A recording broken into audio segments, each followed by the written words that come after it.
to be able to get AG's audio on the spaces. So if you want to do that, that's better. Oh man, Chad's over there. Chad's I'm explaining the spaces. I'm running the spaces. I'm running the that's spaces good while because so AG we just hit the live button. know. That's right. We needed everybody to know though. We're on Men of Order Media on Twitter. We are live, and we got spaces going. So if you want to join in on that spaces, raise your hand. Chad's gonna let you in. You can ask any questions you want, any thoughts and concerns, any parlays you got. We already got people dropping parlays in the replies on Twitter. So jump on there. We also got the chat here. So whichever way you want to do it, we're in here. Yeah, let's get that parlay real quick. So we got a TD parlay. This is from is it Kale? I'm just gonna assume it's Kale. He says a TD parlay for the people: Mixon, Fournette, and Debo. And he said it should play plus 655. That's good money right there. I actually kind of like those. I kind of like those. I like all of those because I like every one of those teams to win this week. We're going to get into that in a little bit, but Tampa Bay, Cincinnati, and then you got San Francisco. I like all of those, and I think that those three guys are going to be key to getting their teams into the end zone and giving them an opportunity to win. Yeah. If you think about it, the Bucs haven't been able to really put up points when they get down close, as they would like to, as they have in the past with the ease, like Tom Brady has it with ease. So they might look to the run game when they're a little closer there because, he's been getting a lot of pressure in the red zone and whatnot first 2 weeks. So that's a good call. And then you got Jimmy G back in action with Debo. You know how that goes. You know what I mean? So I definitely like that. And then what was the other one? Mixon? Yeah, Mixon on the Bengals. Yeah, I mean, you're going up against the Jets. The Bengals haven't done well at all this year. Obviously, shout out to Chad on that call with the Cowboys last week. He was one of about 75 people in the country that thought the Cowboys might. Who thought the Cowboys were going to beat? But they did, and I got to give you your credit there. But because of that, I mean, the Bengals, they have to come out firing. They have no choice. If they lose this game, I mean, this is must win. So so it's crazy. I faded Cincinnati last week, and I was high on the Cowboys last week for good reason. And like we talked about this yesterday when I was on with John Ryan and Jesse Shule, it's not just like, okay, now I've got to stay with it. I got to keep hating on the Bengals and I got to keep loving the Cowboys. No, actually this week I like the Giants at home against the Cowboys on Monday night. And I actually like the Bengals to get healthy this week with a win against the Jets. You saw the Jets, pull off that upset with Cleveland last week. And you saw how they kind of hung with Baltimore a little bit week one. I don't know who it is who comes up with the schedules for the NFL, but it's just bizarre how the Jets play in the entire NFC or AFC North in the first 3 weeks of the season. It's all AFC North teams. Like what the hell? That's how they do the schedules where you play two from the one conference. They do it that way, but the fact that it's in the first 4 weeks, it's all like back to back to back though. That's what's crazy. It's like and the Jets have held their own. That's the crazy. That's the surprising part. They have held their own. Exactly. You know what I mean? I think this is the week though where Cincinnati actually gets the ship righted. They got to protect Burrow. I was looking at it. He's been sacked 13 times in 2 weeks. Yeah, it's insane. It's the most in the league, and the next highest I think is Jameis down in New Orleans with 10. But I mean, obviously that's like a 3-sack gap, whatever. But I mean, that's a lot of sacks in 2 weeks. That's crazy. Yeah. They got to do something for them, man. Real quick, shout out to Natasha Kayleen in the chat. The crazy thing is, Cincinnati still almost won both of those games. Yeah, they still almost won both of those games with Burrow being put on his ass 13 times. Well, they were playing the Steelers, and then the Cowboys without Dak for whatever that's worth. But but I'm saying it's still like I don't care who you are, you get sacked 13 times in 2 weeks, and your work is cut out for you. And I'm impressed that they were. So my point is, imagine what it looks like against the Jets if they can keep Burrow upright. Yeah, and I do like. Well, the Jets pass rush is like 30th in the league right now. So I mean, that's not one of the things that they've been holding on to so far to start the season. Shout out to JP Lon in the chat. Shout out to Hotep Yatu Sabis. What's up, bro? What's up, Yeah, he Vic? said Men of Order has 2 lives right now, so that's a fact. If you want just Raiders content, Raiders Titans preview, betting, and all that type of stuff, go hop over with Wasted Talent. But if you want the whole slate, we're going to talk about every game here today, and roundtable discussion kind of with the chat and the spaces on Twitter. So if you want that, stay here. If you want just Raiders talk, head over there. Shout out to Wasted. But shout out Wasted. Timothy Freeze in the chat too. He said, "Good morning, y'all. Cincinnati Philly money line parlay. I gotta say, man, I don't know about Philly. I don't know about Philly in that one. That's the thing. I don't know about Philly in that. I'm actually tempted to go Cincy and the commies on that money line parlay. Yeah. Let's get into it. Let's just go right into. So this is one of the games what we talked about. Yeah. Right. This is one of the games I wanted to talk about. Right. They're coming in at last I checked 6.5. Let me double check that. 1 second. All right. Yeah. Before we get into the game, I have to do this. This is obligatory. Where is it? Hang on.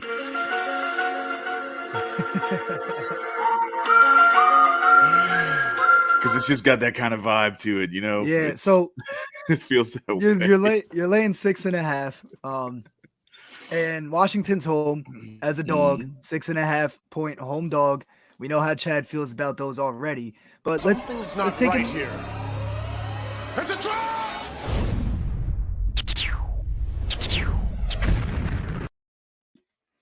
So exactly. It is probably well, it could be a trap. So now I'm gonna hedge by saying that I really like Washington to cover, and possibly the Eagles not to win. The Eagles might still win. No, I'm not saying that's a bad bet. It's this is the trademark John Ryan sprinkle on the money line, but you want to hit that. You want to hit with a decent bet on that cover.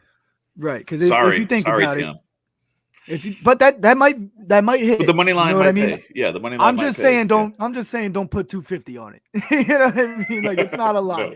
They're hyping it up as a lock. And as John Ryan said on the show yesterday that you did with him, I mean the Eagles went from they can make the playoffs in the NFC East because you can make the playoffs when you're 7-10 in the NFC. So maybe they'll go 7-10 and they make the playoffs anyway, especially after how bad the Cowboys looked week 1.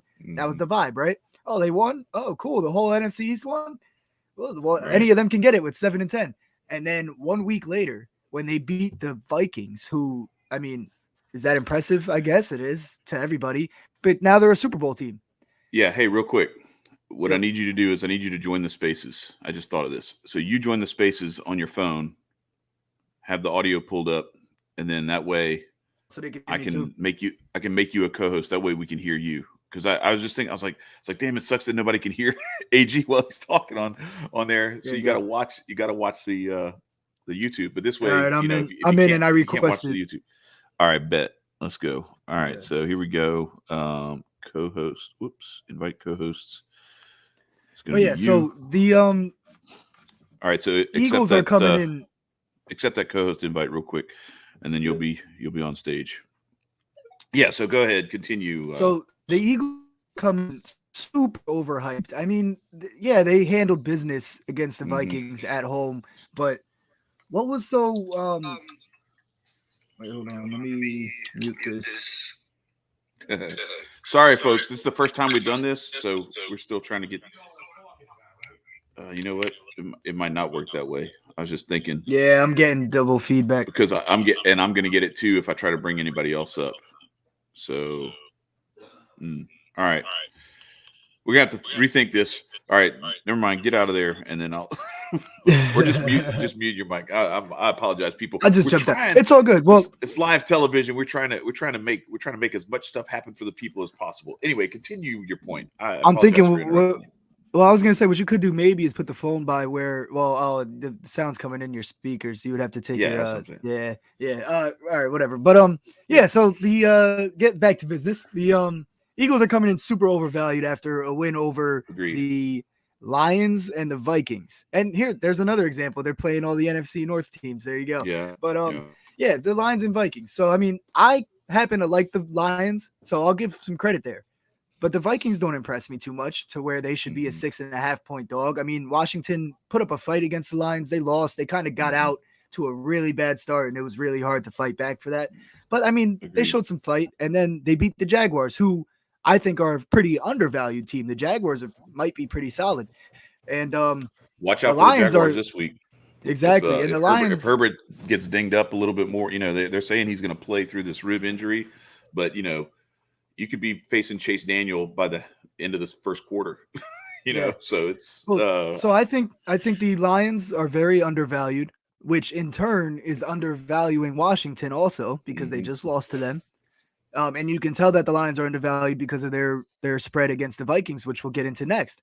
But I like the Eagles. They look really good, but 6.5 when Washington is home, and Washington looks all right too. They have a serviceable offense. If Carson Wentz is on his game and he's playing against his old team that traded him away while he was the starter, you know what I mean?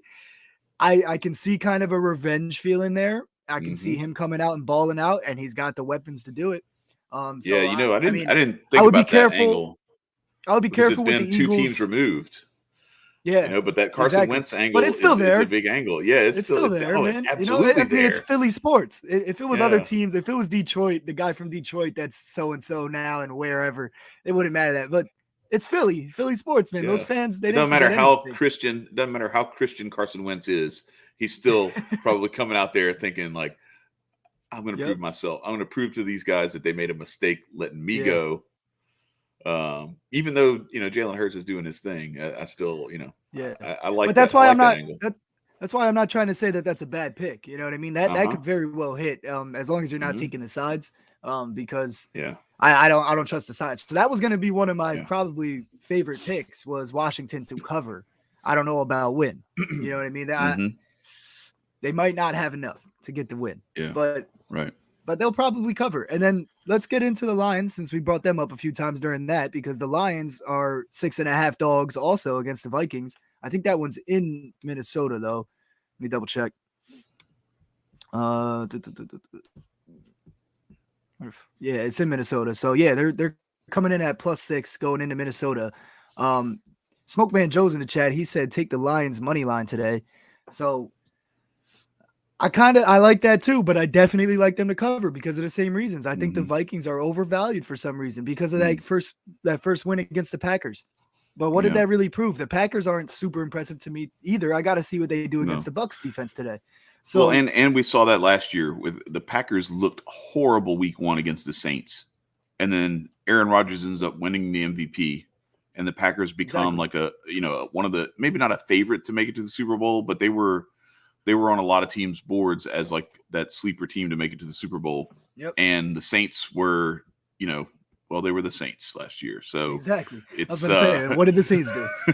Right. So anyway, I think that there's something to that. You can't really put a whole lot of stock in that week 1 win against the Packers unless you think that you could put a whole lot of stock in the week 1 win against the Packers last year for the Saints. So I'm with you on that. But I do think they have some weapons though. That's Dalvin Cook, the Vikings? Justin Jefferson, yeah. Thielen, they've got some stuff on offense at least. But I definitely think the Lions are heavily undervalued. Yeah, they're very undervalued. They're very sneaky. Yes, and if you think about it, I mean the way the Eagles torched up the Vikings defense on Monday night. They made it look a little easy. And the Lions have more weapons, in my opinion. They are stacked. They are stacked. They are a very good quarterback away from being a very good team that runs that division for a long time. Because all their players are pretty much young. You know what I mean? Besides, like, DeAndre Swift's getting up there a little bit, but the rest of the core is like, and he's like young. His 4th year in the league or something like but that. But that's what I'm saying. That's like one of the veterans on the team in terms of like their actual like star power players. And he's a dog, and Anon Ross St. Brown might be one of the top 3 receivers in the league, in the like stamped as that in a couple years. I mean, the Lions might go right through Vikings, man. It's definitely possible. I mean, I like the money line play. If you want to take it safe, take the 6 points. You could even tease up a little bit if you really want to. But they're a sneaky team, and I think the Vikings are getting a little overvalued for whatever reason. But it's not a primetime game, so Kirk Cousins might come out and throw like 5 touchdowns, no picks. You know how that goes. It's not primetime. It's a one. Actually, now that I think about it, Kirk Cousins is in prime position right now. I might have to change my whole thought process because he's got a 1 p.m. game with 8 other games on the slate at 1 p.m. Right. Nobody's cares. And he's playing the Lions. Nobody's watching it. He's going to have a fucking day. Right. I don't know why I didn't think about that. Well, so here's what you could do. But I like Here's the what Lions you to could do. cover, You could still do the Lions to cover, maybe sprinkle a little bit on the money line. But then what you could do is you could hedge that with a big day from Kirk Cousins.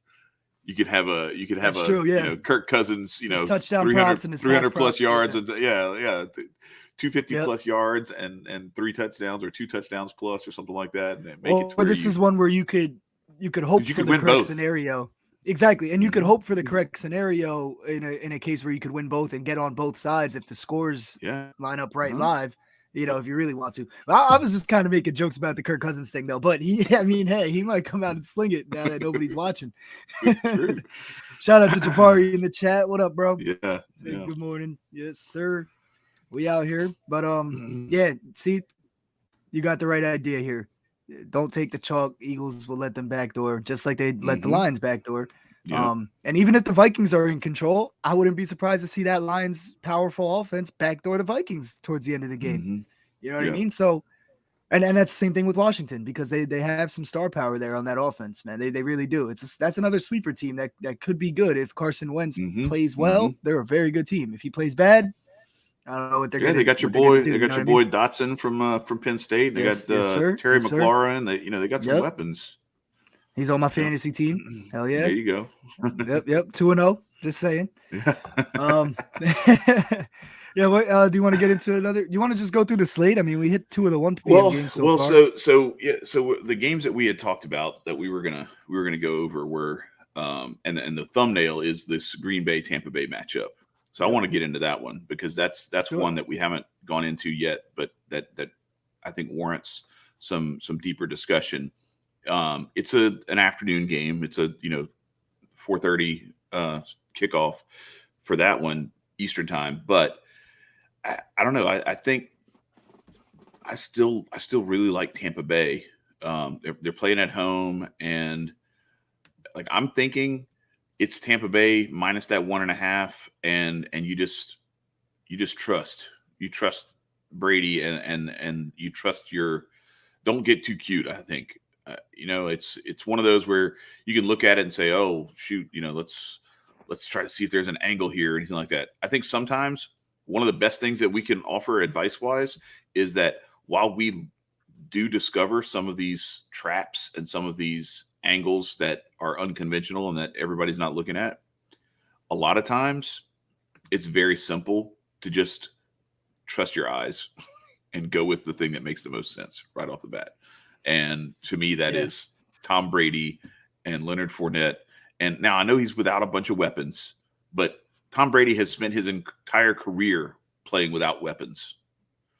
He has the 1 year or 2 years, or whatever, with Randy Moss, and then a little bit here and there with a sprinkling of talent. But there was some time there where he was thrown to like Rashae Caldwell and like Troy Brown, and you know what I mean. Like he's throwing to all these like guys who would be nothing if they played for anybody else. We need that Snoop Dogg. Who?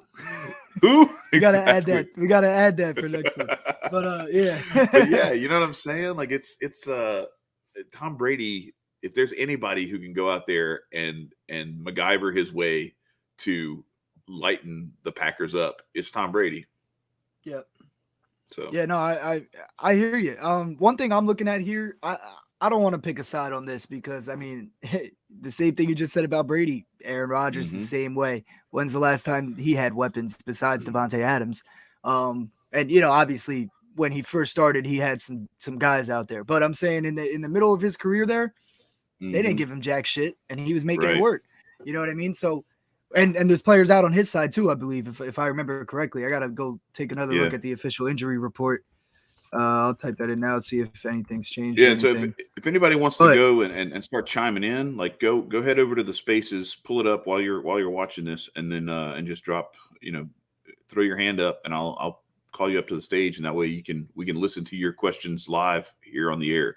We want to try to do that if we can. I want to try to see if we can make this work, and make sure AG can hear it and I can hear it. But yeah, I'm with you. Like it's this is not everybody just forgets that Aaron Rodgers was very, very heavy Devontae Adams for the last 4 or 5 years of Devontae Adams' career in Green Bay.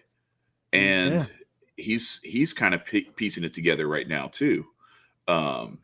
You've got some weapons, Devontae. but it's Aaron is Rodgers. No, Rodgers is just kind of piecing. Yep. He's doing the same thing that Brady's having to do.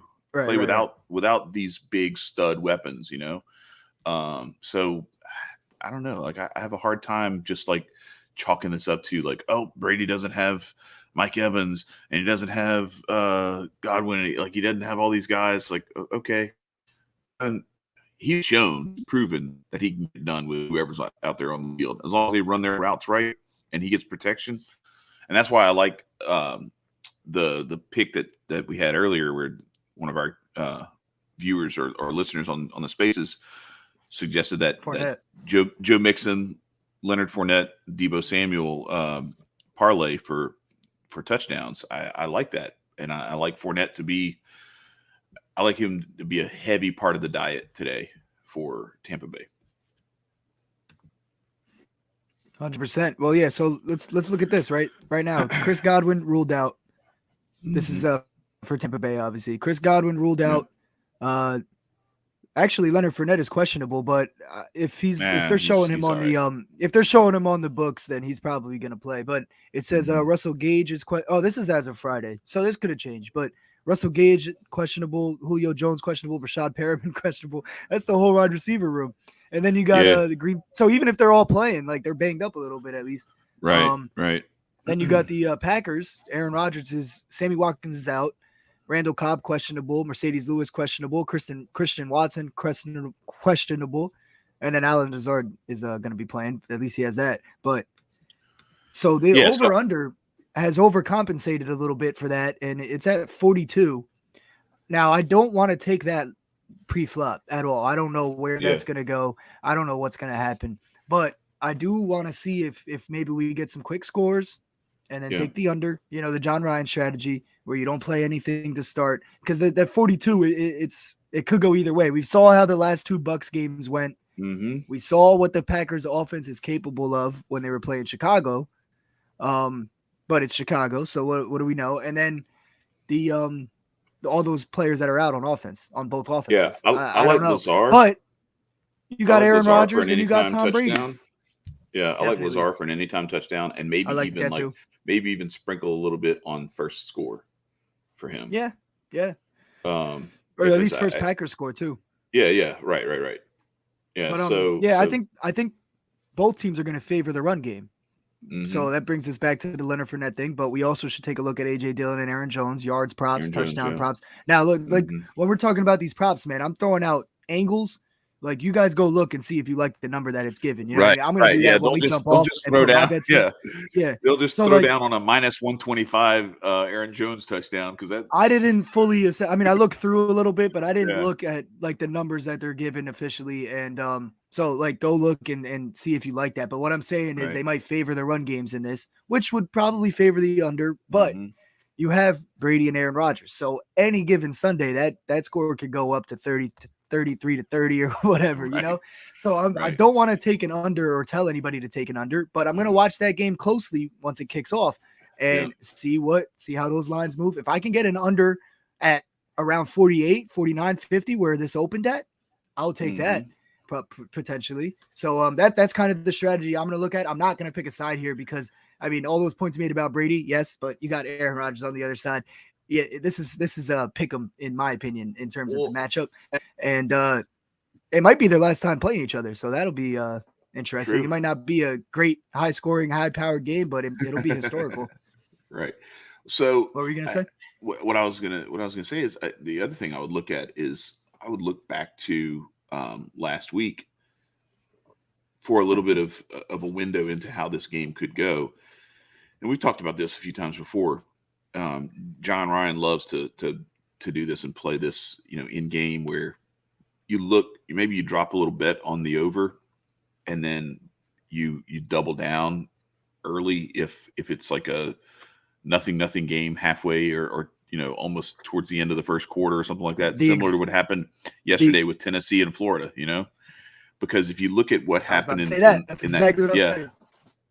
Yeah, look at that game last week with the Saints. Okay, so now I know that the number was higher than this for the over-under, but that game was 6-0 going into the fourth quarter. So, oops, this thing's about to start playing an ad. That game was 6-0. Oh no, I'm sorry. It was 3-3. It was 3-3 going into the fourth quarter. They scored 24 points combined in the fourth quarter. So I'm just saying, like, this could set up to be one of those. It starts off maybe a little sluggish, and then they just start opening up and firing at each other. So that's the exact opposite of what I was saying. You're thinking it's going to start off hot and then cool off? No, I'm saying that both strategies make sense. You have to play it by however the game goes. Because you brought up because I was talking about taking the under if there's some scores immediately and it goes up a little bit. But if the opposite happens, we play Chad's angle. You know what I mean? Mm-hmm. Because both are serviceable ways to go about looking at this game with the over under. Yeah, basically fade the early trend, whatever the early trend is. Right. If you're looking for a sneaky play, look for what that early trend is. If it's 14-7 at the end of the first quarter, maybe fade the over. Maybe play the under. And then depending what number you get, you know what I mean. If they're not giving you a good number. Keep your money, man. Save your money. Yeah. You don't have to play this game. You don't have to bet. There's so many games today. You don't have to play every game, especially once you get to that 4:00 window. You already know how your day is going with the 1 p.m. games. So, you judge it by ear, man. Play it by ear. If you're getting a good number and it's looking good and you think the defense are going to tighten up, take that under. If nobody scores for the first quarter, but it looks like people are getting opportunities and then things are going to open up a little bit and they're giving you like 37 or something because it goes down from the 42. Take the over. Mm-hmm. It depends how you feel about it, man. But it could go either way. So it depends how the game goes once the ball kicks off. Yeah, and I also like to that point. I want to reiterate to people that like this is a game that I don't really. If I like anything, I like Brady. I think it's never an unsafe bet to bet on Tom Brady. But I feel like you can't pull that card when it's Aaron Rodgers on the other side. Well, right, but that's what I was going to say is that, like, I feel like if I'm going to bet, I'm going to go that direction. But I'm staying away from this game. I'm not putting a play on this game. I might do that Leonard Fournette. Yeah, I might do one of those touchdown props or something like that. But this is one of those ones where I'm just going to enjoy watching this game and knowing that I don't have anything at stake in it. Because I think there's some other riper fruit for the picking on this card today that I would rather go after. And one of those that I wouldn't say we've beaten it to death, but I think we've given it quite a little bit of coverage this week is that Kansas City Indianapolis game that I think looks like a trap. And we've gone over this several times on this channel. Is that line looks really, really tasty if you're a KC fan. And it's very easy to overlook who's on the other side and how they've played. And I think it's one of those things where, like, people aren't going to realize how solid Indianapolis is until it's like week 10 and they're like 6-4, 7-3. And people are like, oh, damn, maybe we should take Indianapolis seriously. Because I think they're still looking at them like they should finish in the middle of that division, and they might win it. Well, if you think about it, I mean, week 1, their first 3 quarters really they looked terrible against the Texans. So there's some you can use that because the Texans, we're not expecting them to be a good team, so we can use that against them for sure. But it was also their first 3 quarters with a new quarterback with Matt Ryan at the helm. They had to switch a little bit of things up with that, and it takes some getting used to. But in that fourth quarter, they came out guns blazing, came back. They just weren't able to score in overtime, but they stopped them in overtime, so they didn't take an L. Then they played the Jaguars, got shut out, but they never win in Jacksonville. You know what I mean? And like I was saying earlier, the Jags are a really good team. Not really good team, but you know what I mean. Like they're underrated. Yeah, they've got a lot of young talent on that team. Yeah, they're gonna upset some teams this year that don't expect it, and probably have the defensive rookie of the year on there on that side of the potentially. ball. Well, we got that guy in Detroit. Why is his name slipping my mind? He's fighting him for it. Aiden, is that his name? Aiden Hutchinson. Yeah, well, I don't know why it's the dude from the kid from Michigan. Yeah. But his name's slipping my mind. I think that was it though. But so I don't want to judge them too harshly on that and say they're the worst team in the league right now, like everyone else is doing. Right. But 5.5 is a very, very tasty line if you want to take the Chiefs side off, just without thinking about it. Like I said in the little video I did yesterday, the Chiefs seem like a no-brainer with that line. But like if you're betting without your brain, man, you're gonna lose, dude. You got to think about this a little bit before you just. It's like the opposite of what we saw last week with those big spreads on like Buffalo and San Fran, and we saw some of these games, and we talked about it. Like, man, I don't know.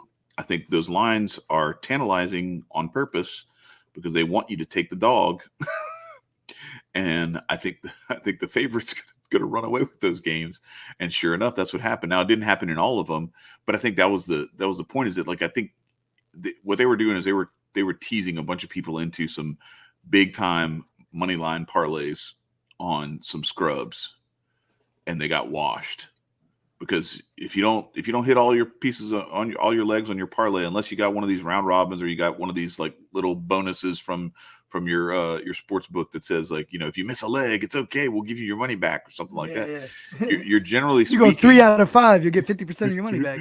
Right, exactly. Generally speaking, you lost all your money when you tried to take Seattle plus the 10 or 8.5 or whatever it was at San Fran, and what was it? Atlanta plus 10 at the Rams, and whoever it was the Broncos was another one, and then there was somebody else. Well, Atlanta backdoored too, so they got lucky. Yeah. Oh, it was the Bills. It was the Bills game. The Bills game was Atlanta Titans, backdoored. Titans. Yeah.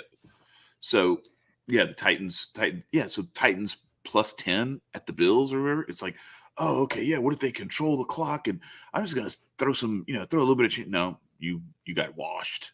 Now, let's talk about that. So back to the Titans. So I like this angle of if you do anything, first of all, like I would avoid taking Kansas City minus the points. We may be wrong, but I just think that it's like you're not getting good value for your money. Exactly. I'm on avoiding that. You want to put the Indian side, but I don't think you necessarily have to. I just think that this thing smells like a trap, so I'm staying away from Kansas City because I think they're trying to tease you into that. So another AFC West versus AFC South matchup is the Raiders and the Titans today.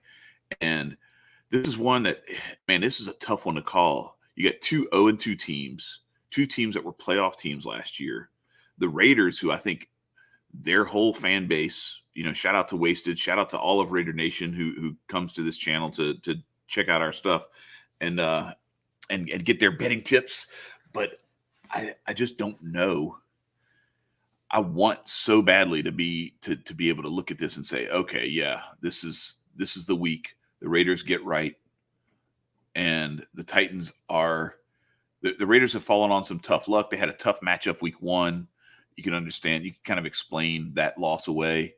Last week, it's a quality offense that they let come back on them. They should never have let them come back from down 20.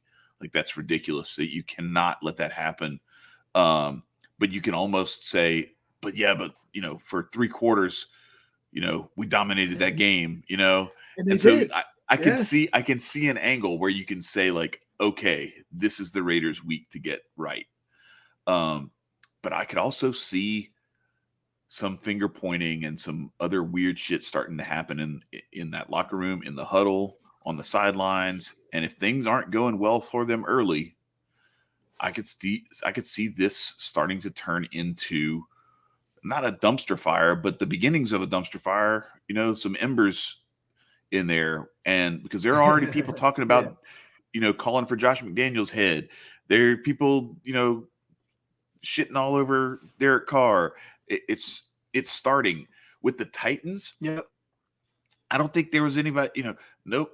Yeah, there's some people talking about Ryan Tannehill, but it's not. The Titans don't have the same media spotlight on them that the Raiders do. So they can get away with some of that stuff. They kind of like fly under the radar, and they're not in anywhere near as tough a division. So I think here's they the come difference into this too. with a little bit more free and easy kind of approach to this game, and you just pound Derrick Henry.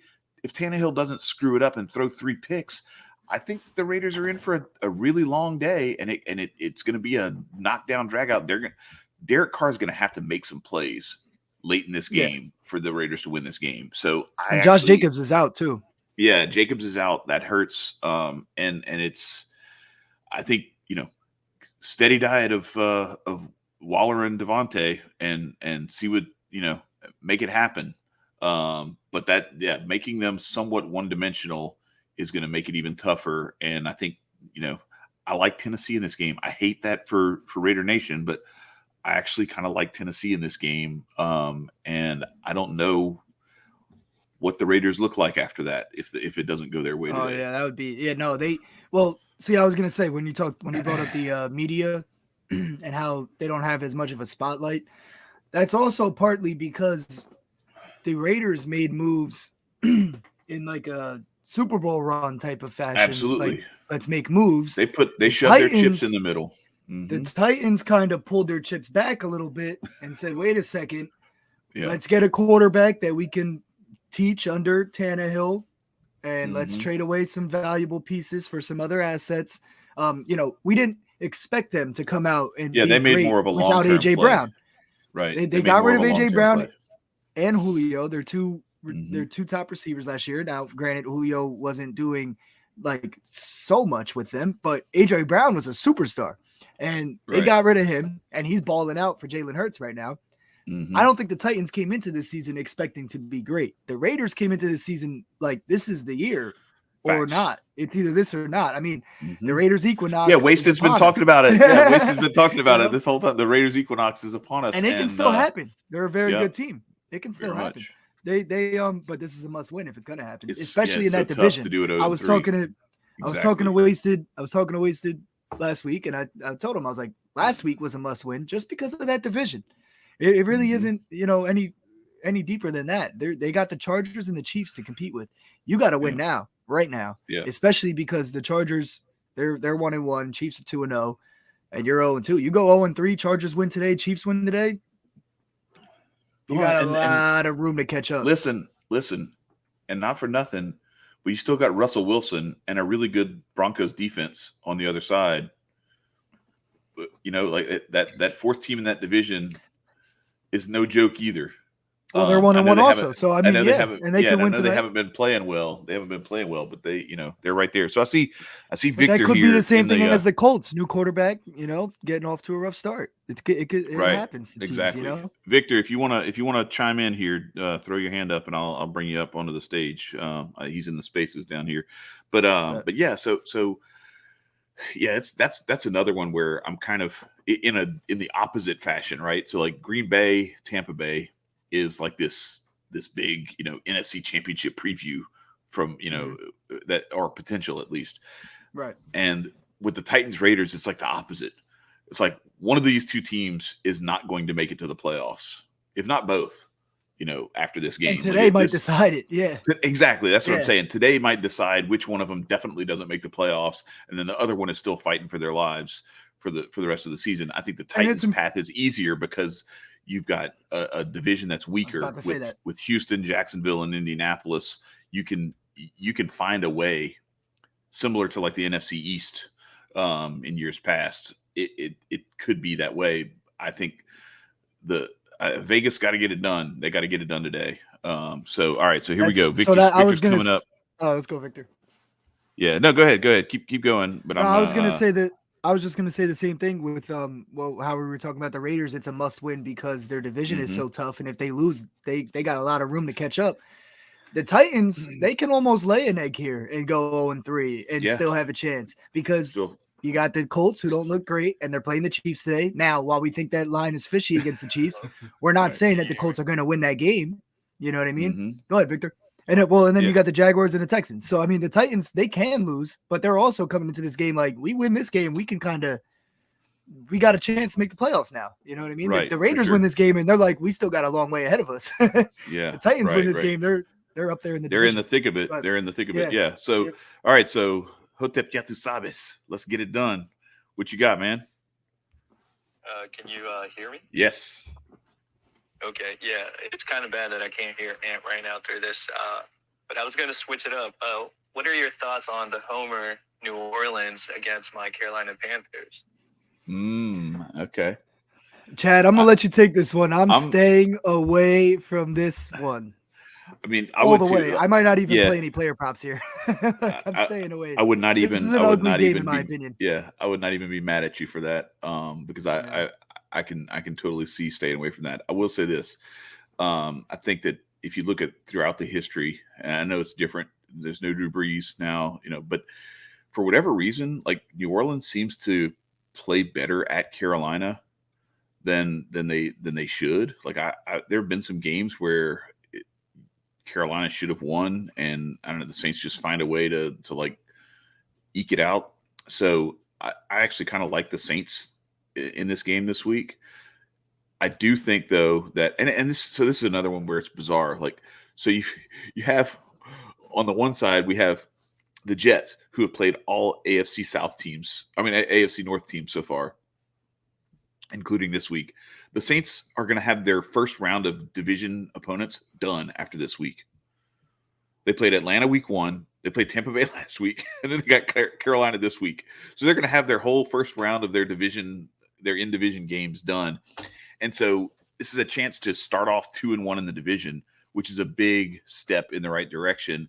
And I like Baker Mayfield. I like the way that that he is capable on his upside, but I just think that Dennis Allen, that his ability to throw different things defensively at Baker Mayfield, I think is going to be too much. And the fact that Marshawn Lattimore didn't get suspended after that fight last week and everything, like you've got your weapons there on defense, and so I think it's going to be one of those defensive sort of low scoring games that. I like the Saints. Oh, I don't remember. What's the number? Is it like Saints 2. -2 on the road? 2, yeah. You're getting 2 on most. You're getting 2 on most books. There's a couple where you're getting 2.5. So if you want to, confident with a hurt Jameis though. Yeah, but I mean he's dinged, but he's it's not. It's I don't think it's that bad, and I really think that the key to the Saints being effective is being able to run the ball effectively. And if they're able to run the ball effectively, then, Jameis isn't going to have to do that much. And Michael Thomas is going to find his way to get open. And you got your other weapons that, I don't know. Landry. Yeah. You have Landry as well. Yeah. Well, and Landry hasn't been his old Miami Dolphins self with the Saints, but you've got some good get open possession type guys who can create a little bit of separation, and it's just a matter of whether Jameis is accurate or not.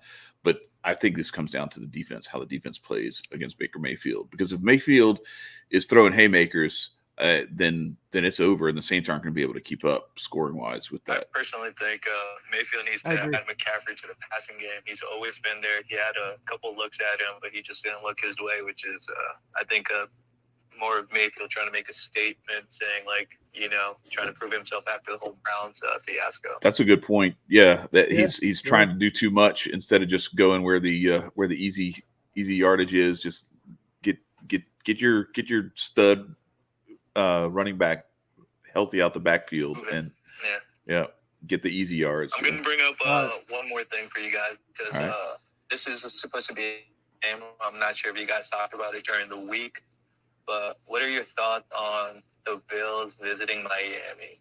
Can you have Tua repeat? Can you have Waddle and Tyreek just kind of exploit the Buffalo defense? Or do you have Josh Allen kind of run in for a touchdown as well? And, just have that high-scoring offense go off with Diggs. And since you have Gabe Davis back. Yeah. So real quick, we did a show. We did a show earlier in the week on this. So, I mean, if you do have time after we get done here to check it out, there's other, we got real deep into it for like 25 minutes, me and Big Mike Raider, shout out Big Mike Raider. But yeah, I think this is going to be closer than people think on paper. But I feel like the Bills are going to like sneak out a cover at the end.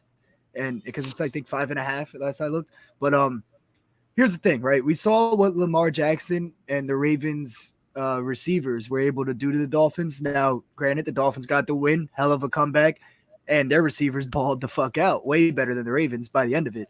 But those first 3 quarters, we saw Lamar just putting the ball up, throwing over the top on that Dolphins defense. And the Bills have Josh Allen, Stephon Diggs, like you said, Gabe Davis coming back. I think that the Bills are going to be able to do the same thing and throw all over them. Here's the thing, though. The Ravens have no rushing game. So when they go up big right now, until J.K. Dobbins gets back, if it's not Lamar Jackson running the ball, which you don't really want to do with a lead, you don't want to just run QB draws and stuff. So you got to kind of – what are you going to do? You're prone to give up a comeback. You got to throw the ball. Yeah. You're prone to give a comeback like that. But Josh Allen, I mean, he's that big quarterback. They can run little sweeps with him and have him just get out of bounds or take minimal hits and actually and they have a way better run game.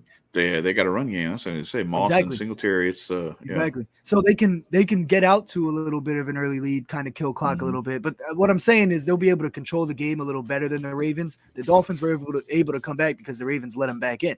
They got no rushing game. So when you go up 35-14, I mean, you got to count on your defense to hold that lead at that point. The Bills, if they get up, and I'm not saying they're going to get up 35-14, it's going to be the same script. I'm just saying that the Bills, they match up better defensively and offensively. And I think the Dolphins, now I like the Dolphins, man. They looked good. So I said last week that I needed to watch this game to see what I felt about the Dolphins when they played against the Ravens. They look great, but division rival, Bills are super hot. I don't know, man. I would stay away. I mean, if you're going to play this, they lost Micah Hyde though, so that's not nothing on the back end. That's true. So that's true. so he was usually good for a pick every other game or something like that. It seemed like no, that's a good point. So Tua might have a little more freedom with that, but I also think this isn't. We've seen it how many times? How many years have we seen like New England goes down to South Beach and they struggle? I don't know that Buffalo has those same issues playing down there. Miami is a different team in South Beach than they are when they play on the road. But I'm kind of with you. I think that this Bills team is set up better to not have what happened to Baltimore last week happen to them. And also, let's not forget, this Dolphins team allowed themselves to get down like horrendous right to start that game, so like just expecting that what you saw at the tail end to be the script instead of what you saw in the first 3 quarters of that game the first 3 quarters gets overshadowed because of exactly. Now here I'm going to hit you guys with the funky ass stat here about this game and let me know what you think, Chad. Yep, let's go. So I don't know if you've seen this, but it's all over social media. Everybody's, ESPN, everything, right? All right. What the fuck stats, whatever you want to look at. They're all posting this, right? And they've been posting it since last year, but as of week 3, it's still standing. Since 2021, the Dolphins are 11-0 when the opposing team's starting QB last name has an O in it. And they're 0-9. Yes. And they're 0-9 when the QB's last name doesn't have an O in it. And that is still standing because they just beat Jackson, right? And they beat Jones to start the season. Yeah, you showed that stat last year. Last time I checked, Josh Allen is spelt with an E, not an O. And all I'm saying is we got to go with the Bills. Yeah. Hey, look, no, man, but I mean, so I wanted to bring that up I wanted to bring that up, Chad, because like you said, I sent that last year when I first saw it. Yeah. And then it popped up on my timeline again this week. And I was like, no way, that's still alive after 2 weeks of the NFL season. Like, that's insane. I can't believe that stat. But it's hilarious to me. I'm not going to play the game based on that, but I'm just saying that's kind of crazy. Coincidences, I guess. Mm-hmm. But yeah, so I Tua, as you and Wasted described him last week, Wasted with his perfect moniker for him, Tua turned the ball over. I could definitely see that being a lot more on display this week. You saw his little brother try to get it done yesterday against Michigan. And they just didn't finish it off. They didn't finish the job. They couldn't stop the run. I don't know how many touchdowns that running back had. He was just shredding them. But yeah. But so, we had them to cover. That's right. We did have them to cover. So, they did cover. But yeah. So I don't know. Like, this is one of those. Sometimes with this, again, you can't get too cute. Can't outsmart yourself. I think until Buffalo proves otherwise, you take them to the window. And like, yeah, you might get burned, but I have a hard time because you're not going to have the NFL is not good, or not the NFL. Vegas isn't going to come out and drop a 24-point spread on one of these NFL games. But Buffalo could very easily spend 13 games this season boat racing teams by 3 touchdowns. Yeah. And you're never going to see that. You're never going to see that reflected in the line. Mm-hmm. It's always going to be a touchdown, maybe 10 points, maybe 4 points, something like that. So my tendency is, until they prove otherwise, you treat this team like the Super Bowl favorite that they are, and you go to the window with them minus the number, and you take your chances, because I think. Well, you'd be 2-0 so far. When they're hanging 3 touchdown bombs on teams every week, you're going to be right way more often than you're going to be wrong. And if you're getting even money on it, it just, like I said, don't get too cute with it. Don't try to find the angle on how, let's figure out how the Bills are going to lose this. I remember back with the Patriots in 2007 when they went undefeated and went all the way to the Super Bowl. I kept looking for an angle for them to lose, and I kept trying to find that angle when they were going to lose, and it just never happened. The only time now I did make a lot of money on the Super Bowl because I had the Giants. I went through and I picked 4 teams. It was the Giants, Seattle, Baltimore, and I can't remember who the other team was. But I had this little 4-team squad of all right, these guys can rush the passer well. It was basically who's going to knock off the Patriots. And then once they do, whether it's a team in the AFC knocking the Patriots off in the playoffs, I'm going to sell, because at that time it was all futures betting. So you could buy these teams. And then when they got up big, when your money got up big, you could sell it for the higher price. It was just like a stock. So that's what I was doing. I was just all right, I'm going to invest in these 4 teams. And the only one that survived was the Giants, and I made a lot of money on that. But my point is that if you tried betting against the Patriots throughout that season, you got your ass handed to you. Yeah. Because you kept looking for, well, at some point they're going to slip up and stub their toe. Nope. No, they're not. So like I said, until they prove otherwise, I'm not betting against Buffalo. And on that note, I like Stephon Diggs for an anytime touchdown. Until he proves me otherwise.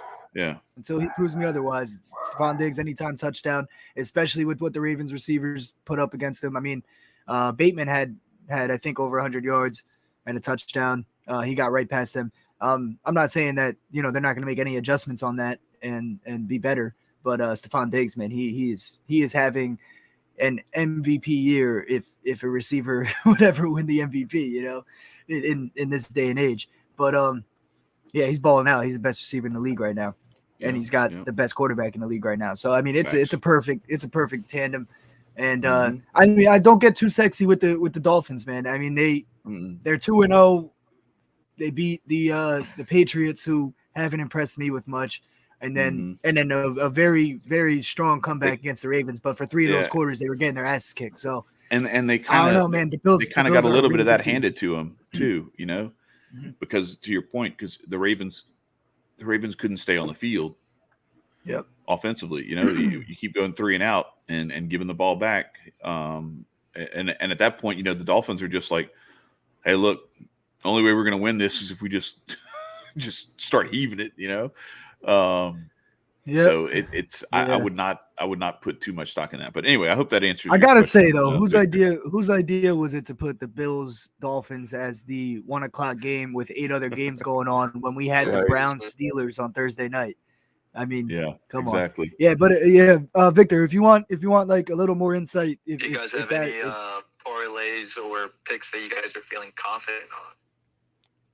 So that's what I was gonna start looking at once we ran through some of these games, is like start throwing down some player prize. Yeah. But I mean, I like taking angles, and then I look at the numbers. I'm like, oh, is this a solid angle? Like what I just said about Diggs getting past them. Now I'm gonna go look at what Diggs' line is. Like this is how I play it. I'm like, oh, Diggs' line. All right, if it's favorable, I'm gonna take it. If it's iffy, I don't like taking the under on a guy like Stephon Diggs, so I'm gonna stay away. Or I might alternate it down and find other picks to put in a parlay. But I mean, I like his catches probably no matter what number they put it at, because they target him most of the game. So if I'm looking now, let's see what they put his catches at for today. We got. Well, another thing I'll say too on some of total these games, catches over 6.5. Lock it in. That's not hard. That's an easy number, I think, for him. You got Tyreek Hill over 6.5 with plus. What's money. that? What's the so over 6.5 for Diggs, and what's the money on that? Is it like minus 105, minus 110? 120. So you're not getting great value. That's but not I mean, great. It's worth it. But though. It's a pretty safe pick. It's still pretty good money. Yeah. Yep. So the other thing I was going to say is, you know, if you got DraftKings available, you know, they're still doing their thing where, like, if you go up by a touchdown on a money line play, it's an auto win. So like that's one of those things too where you can look at some of these plays and just say, you know what, if I'm feeling sort of confident on one of those, like I'm going to take my shot. I'm going to take my shot on a dog, and you know, if it's a good looking dog, you know, obviously this is not. You heard my dogs barking a minute ago. You know, they wanted me to make this point for them. So no, but seriously, if you like we were talking about with Philly and Washington, for instance, you know, like why not drop a little bit right there, and then if Washington scores first, you're golden. It's cash. They don't even have to win. You know what I mean? You just get your money right off rip. So I like some of those plays too, where you could have either a dog in a play like that, or in one of these other games that we talked about that's a little more evenly matched. If you wanted to take a stab at that, you know, with that DraftKings auto win, I think that's a big help too. So it's just something to consider. Like sometimes, but you got to be careful with those enticements. Sometimes those things are designed to sucker you into just throwing a bunch of money at some stuff because it seems like it's a no-brainer and a guarantee. But if your team never goes up by 7 points and they don't win, you lose no matter what too. So you got to be smart about it. And you got to pick the ones where you got to either think like this team's. I feel like this team's going to win this game, or I at least feel like they're going to get up early and get off to a good start. Like that would have been a really good one for the one that we talked about week 1 with Seattle and Denver. You know, I liked them to get off to a good early start. Had that been available, I would have hit that button immediately, because that's how I liked the game to play out. Was Seattle gets up early and then Denver comes back and makes a game of it late. But at that point, you know, you already cash. So when you see something like that kind of set up, this Indianapolis game is a good example. Like, you know how Kansas City is, especially playing on the road. KC loves to do this thing where they dig themselves a hole doing stupid shit. Mahomes will try to, he'll try to make some crazy play, throw the ball away. You might even get a scoop and score or a pick six or something like that on a sack. There's all kinds of different weird ways that this stuff could go down, and I could see Kansas City still winning that game, but doing it via the back door. And so that's where, you're getting good money already on Indianapolis. And if all they have to do is go up by a touchdown to start, Jonathan Taylor just breaks one, you're good. Done. Yep. Yeah. So what else you got, AG? 100%. No, I agree. I mean, that's great. I'm over here building a parlay actually for. Well, all right. So you're gonna share this with the people, or what? You because I know you like to keep that shit to yourself. Well, you're making your point, so I was just moving I was just things while you went. I'm just taking this opportunity to talk shit because with this guy, I'll tell y'all what this guy does. What this guy does is at night on a Saturday, he sends to our group chat. He sends this parlay that he paid $10 for that he won $300 on, and he didn't tell any of us about. And then he makes some excuse about how he's at work and he's just sneaking these in while he's in between breaks or something like that. He's coming off his break and he's hurrying up and getting it done. He doesn't have so he has time to build the parlay, make the bet, and then shut his phone off. But he doesn't have time to hit a little screenshot and send it to the group chat. But he has time to take a screenshot after he wins $300 and send it to the group chat. It's when you got friends like this, who needs enemies? That's all I gotta say. I plead the fifth. I don't want to say anything until my lawyer gets here. Listen, you're making me sound like a really bad guy, man. Every time I give my parlays in the group chat, and I gave you one for Thursday night, I know we were so close. It was very we close. Lost. We right? lost, yeah. We were so close to a big payout, and we lost. What up, nerd? Now, while I'm here, you know what I mean? We're on the show right now. So if the people want to parlay, I'm going to try to cook something up. But every time I send it out to you guys in the group chat, that shit doesn't hit. It misses by one or two legs. I know. And then I don't make any money either. You want me to donate some money to your next parlay? I will, with my house money, with FanDuel's money. All right? We can all put one together right now. I'll put $10 on for you, Chad, and I'll put 10 for me, 10 for you with whatever we build right now. Whatever we win, I'll send you 50%. As long as you send it up. Right? Look, while he's here, I just want to nerd. If you got a second, hop over to the Spaces on the Men of Order channel or Men of Order Twitter. I want to see if you got any games that you're wanting us to give you an angle on, or if you got an angle on a game, I'd like to hear from you if you got time. Just hop over to the Spaces and jump up to the stage, and we'll throw you up. That's what we're trying to do. We're trying to kind of do a little dual, almost like a call-in show, using Twitter Spaces. By week 7, this thing's going to be lit in here. It's going to be lit. If we do it, we're going to do this every week. That's by right. Week 7, we're all going to be cashing out bets and everything. Shout out to Jimmy Doss Hotep also while we're at it. Excellent as usual. Great stuff. We appreciate you, brother. So back to your parlay thing. So build this parlay, and then you gotta share it so that everybody else can get a piece of this if they want. We already have Stephon Diggs over 6.5 receptions. We all there's no argument there from you, right, Chad? Yeah, word. We only have views. I only have views, so I'm gonna just make sure we're sounding good here. Right? I'm good. I'm good with that. I got Jonathan Taylor over 17.5 rushing attempts. Now, week 1, he had 31. Last week, he had 9, but they got down big real early. Now, if we're banking on this kind of angle that we think with the Colts, where it might be a little closer than we thought, the only way they're going to make that happen is if they run the ball and control the game. That's exactly what I was going to say. Whether they win or not, they know the path to victory goes through Jonathan Taylor. If they air the ball out, go 3 and out with passes and leave time on the clock and whatnot, the Chiefs are going to run them out of their own city. Straight up. If I know that, the Colts coaches better know that. If they cost me this parlay because they don't know that and they're incompetent, then so be it. I'll take those chances. 17.5 rushing attempts is low.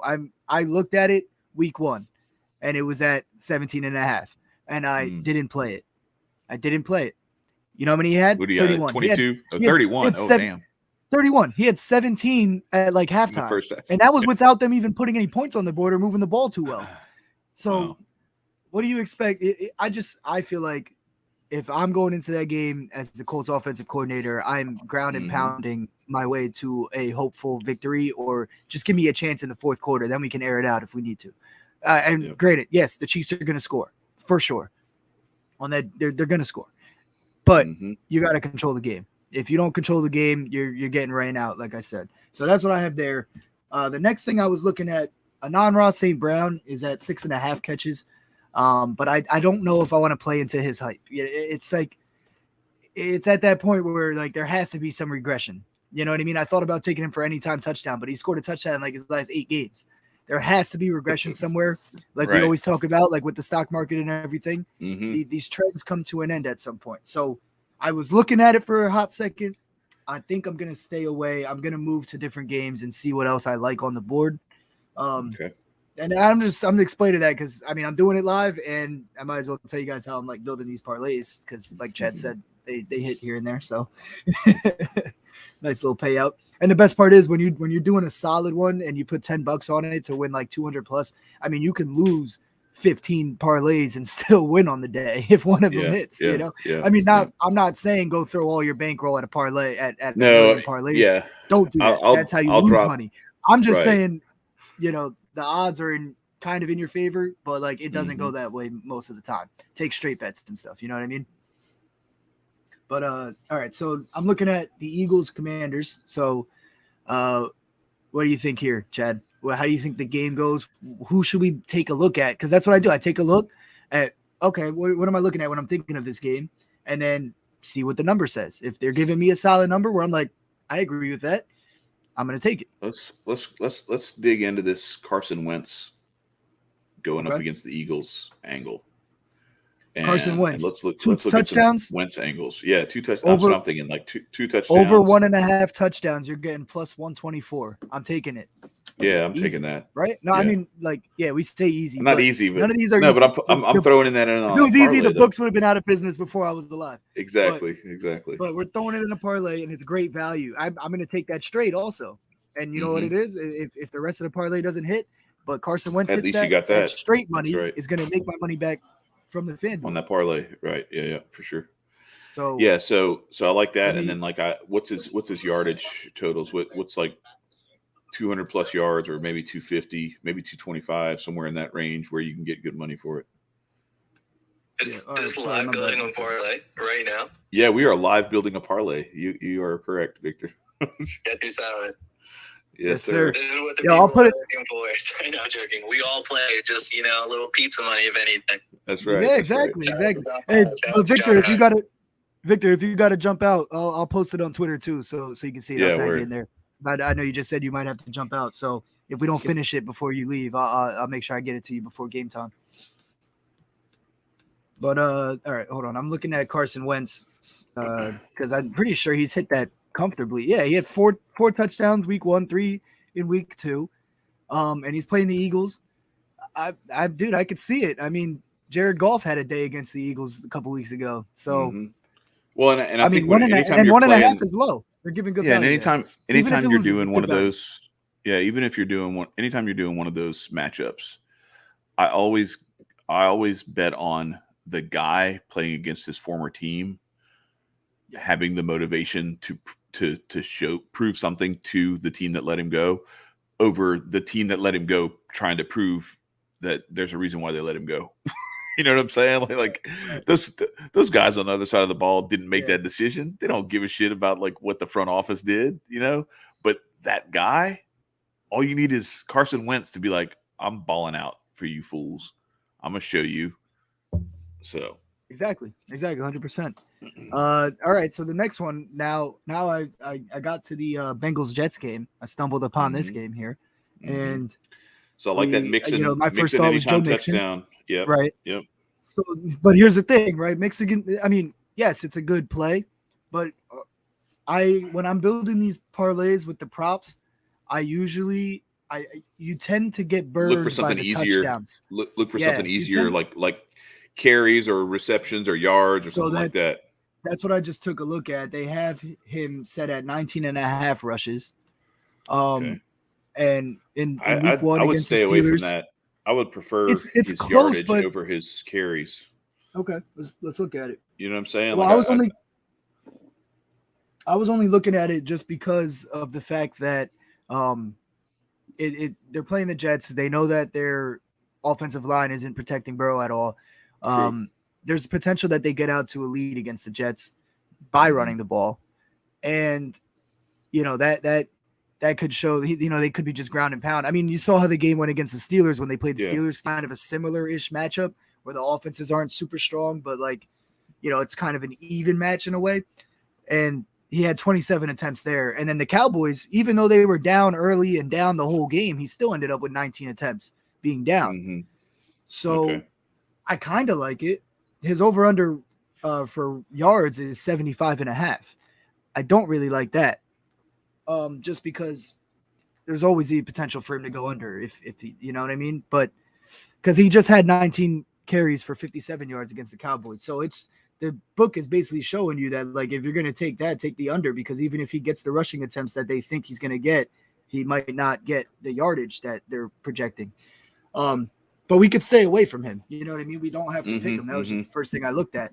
So what else do you want to look at? Or we have other games on the slate, obviously. We have the Raiders, Titans. So Raiders, Titans. I like looking at Derrick Henry for that. Because I don't trust Tannehill in that game, but I think what's up, Big Mike Raider? Shout out Raider Nation. We're talking about y'all now. So I don't like Tannehill in that game, but I do like Derrick Henry. It just depends on the numbers. Again, and that's the thing. Whenever you're looking at this stuff, you always have to kind of check yourself with, okay, I like this guy or I like this play, but what does the public like? Because if the public likes it too much, then you're going to end up getting bad money. And so much of this stuff is way closer to 50-50 than we think a lot of times. Henry and Waller, I could see that, but the only thing is back to what AG was saying, when we're building, if you're building a 6 or 7 leg parlay on these Sunday games, I think you're setting yourself up to get screwed over by one leg when you go heavy on touchdowns. And so that's why I like the approach that you have of building these, and it's all yards or attempts. And we haven't even gotten into, and I missed this just now. I just thought of it, now that I know we moved on to the Raiders game, but going back to Joe Mixon, we didn't really like the 75 yards, but we like the potential game script for Joe Mixon. So why don't we tone it down with his alternate rushing yards? Right? There you go. So I'm going to go back. I don't know why we missed that, because we're building a parlay right now. So the odds don't matter as much. We can go down to a minus 150 play. Yeah, go to 59.5 for even if it's minus 150, minus 145, something like that. And I'm building this on FanDuel. I go to FanDuel for most of my parlays. They have a lot of the same game parlay stuff. They have a lot of perks on the parlays. So I'm just letting people know that's where I'm working right now. But yeah, so we go to Joe Mixon's alt rushing yards. I mean, we can put him at, so right now with the 3 plays that we have, Carson Wentz 2 touchdowns, Jonathan Taylor 18 attempts, Stephon Diggs 7 catches. We're already at $10 to win 60, right? We can put a minus 420 bet down on Joe Mixon to get 50 yards, and it goes up $17 already. We can go to 60 yards, and it goes up $30. That's a third of our bet already. That's good stuff right there. And that's on a solid, that's a solid take. So do we want to go 60 or 50? You want to play it safe? Let's play it safe and go 50, right? Why not? We're gonna add more anyway. Right. I say we make it a 6-teamer. There's 6 people in the chat right now, so a 6 leg. Yeah, 6 leg. Let's do it. We're at 4 right now. So let's go back. Let's go back to the Raiders game now. All right. What were we thinking of there? We were looking at Henry. I was looking at Henry and he was saying Henry and Waller TDs, but I'm actually thinking more Henry either attempts or yards. Yeah. Right. So attempts is at 20.5 and yards is at 78.5. Because similar to the KC Indianapolis game, it's a Tennessee wins that game by getting in control of that game and then pounding Derrick Henry in the fourth quarter. So yeah. pause.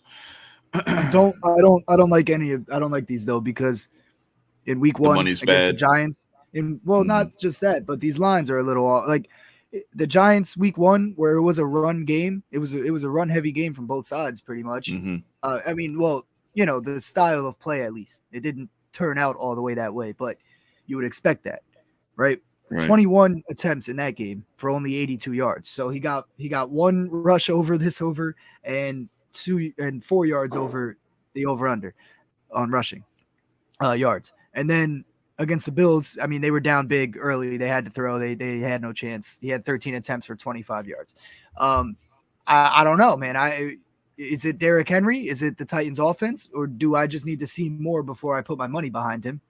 You know what I mean? Like, I don't know. It kind of Big Mike, isn't Jacobs out though?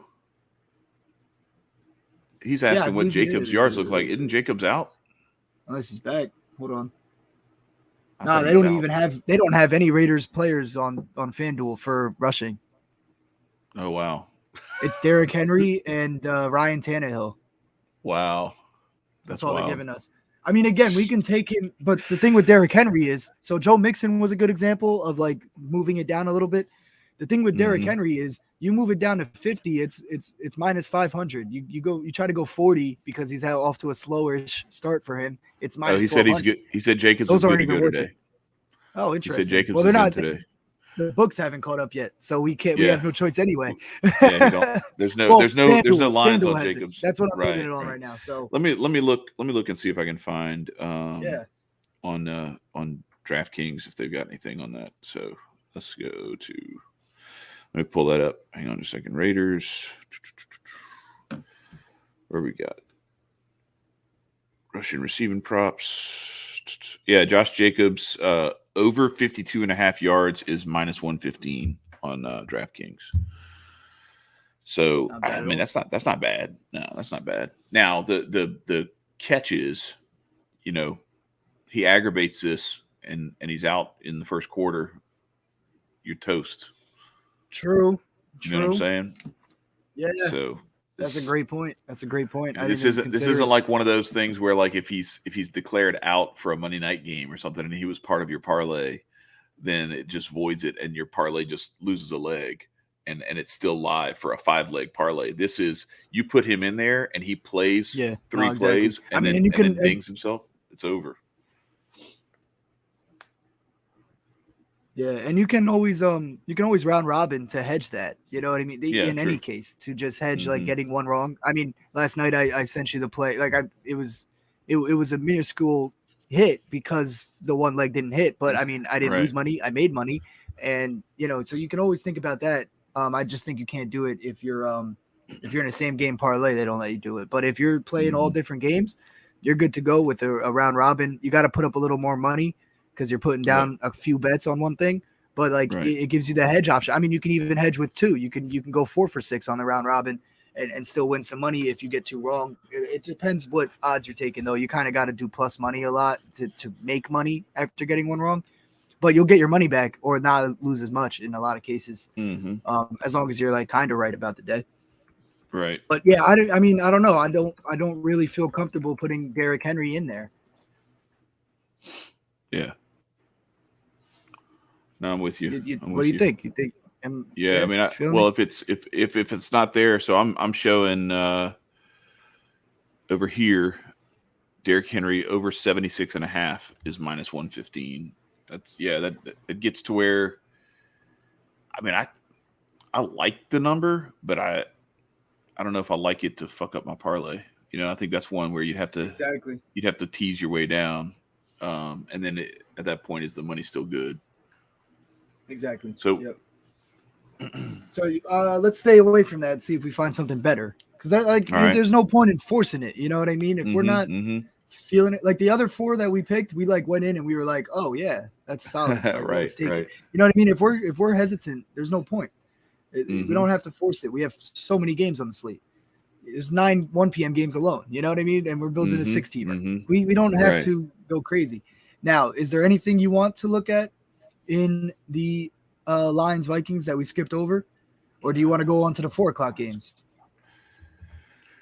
Lions, I'm Vikings, skipping maybe. I'm skipping the Saints, Panthers, and the Ravens, Patriots completely because all I don't four like of those either of teams those. are I don't like so either of those unpredictable. games. Yeah, I don't like Yeah. either of those games either. I do like Justin Jefferson receptions and yards. It just depends on the money on that. Wait, hold on. That's a good call because I didn't even think about that because how's the Lions secondary doing lately? Because Justin Jefferson is a dog. If he gets good matchups with the secondary, that's not doing too hot. So the Eagles, when they played the Eagles, AJ Brown had 10 catches for 155, and when they played the Commies, you had Curtis Samuel with 7 catches for 78, Terry McLaurin 4 catches for 75, Jahan Dotson 4 catches for 59. Your boy Dotson, 2 of those guys scored. So I like. See, now we're talking. Yeah. See, we have a favorable matchup here. Now it's time to look at what numbers they're giving us, and we can tone it down with his yards. So you hear they're giving over 98.5 yards for Justin Jefferson. Now I said on my stream, we can dial it down though. Yeah, but on my stream for the Vikings Eagles Monday night game, they had him set right around there also, and I told people I was like, that ain't gonna hit. It's just not. It's high. I said, if anything, take something lower. Now, even if you went a little lower to 70 or 60 or 50, it wouldn't have hit that game because he only had 48. But like we said, we just had identified a solid matchup. So taking him and some regression. Like I like, there's negative regression. There's also positive regression. So when the mean for Justin Jefferson is 100 yards a game, you know what I'm saying? Like, and he had 48 last week. I like regression back up to towards that 100 mark. Yeah. So what do you want to? I would. You thinking I'm like looking, 70? I'm looking in the 70, 75 range. Yeah. 70 is at -420. That gets our parlay from a $75 hit to a $95 hit. So I mean, it's helpful, but yeah, that's the thing. Right now, Justin Jefferson's odds are so juiced that even when you tone it down, you're not getting great odds. You know what I mean? So -420 for 75 yards. Holy cow! Exactly. Not 70, but yeah, they just go by tens on FanDuel. But still, that's still. But I mean, crazy. we can maybe find better value. Like, where's What about his receptions? 7.5 at -102. So that ain't bad. And yes, but the only thing I'm is, telling you, 70 is solid.